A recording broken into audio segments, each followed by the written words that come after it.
অনেক অপেক্ষার পর গেম চেঞ্জার মুভির টিজার চলে আসছে।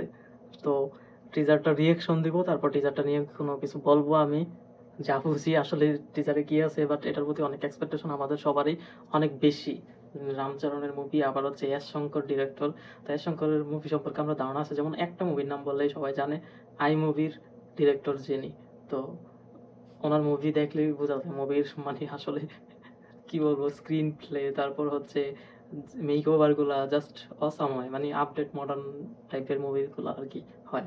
বিন্দাস দেখতে, সেই অ্যাকশন গুলোও সেই হয়। আচ্ছা, এত কথা বাদ দিয়ে সেটা মুভি দেখার পর গেম চেঞ্জার মুভিতে কি হয় সেটা দেখবো, কিন্তু এখন টেইজারটা নিয়ে টেইজার টিজারটা দেখি, তারপর হচ্ছে কথা বলি। তো আমার কম্পিউটার হচ্ছে এই পাশে, আপনাদেরটা হচ্ছে এই পাশে। ওকে, আমি দেখে নিই টিজারটা। এড আসিস না? ওই তো।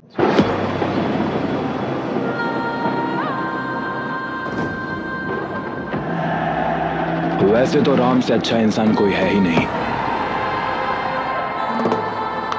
लेकिन उसे गुस्सा आया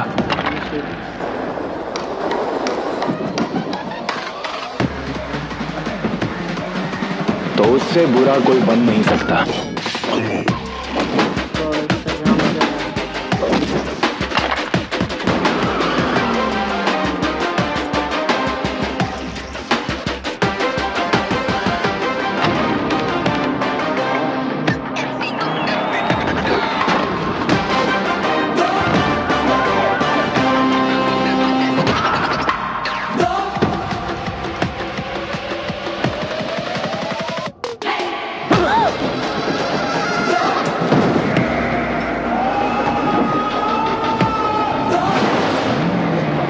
ये क्या कर रहे हो? ये क्या कर रहे हैं? हमें कर क्या रहा है?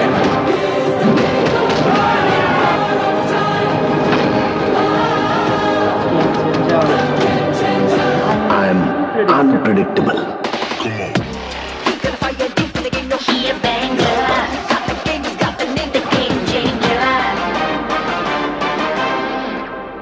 তো মুভি হচ্ছে জানুয়ারিতে রিলিজ হবে, বাট টিজারটা দেখে মানে স্যাটিসফাইড। আসলে এস শঙ্করের মুভি আসলে যেই ধাঁচের, ওই ধাঁচ অনুযায়ী ঠিক আছে। ডায়লগগুলো টিজারে তো আর ওইরকম সব বেস্ট কিছু দেখায় না, যতটুকু দেখাইলো আপনারা দেখছেন। তো আমার কাছে টিজারটা বেস্ট হয়েছে, মানে খারাপ হয় নাই, এটা ক্রিটিসাইজ করার মতো কোনো কিছু নেই।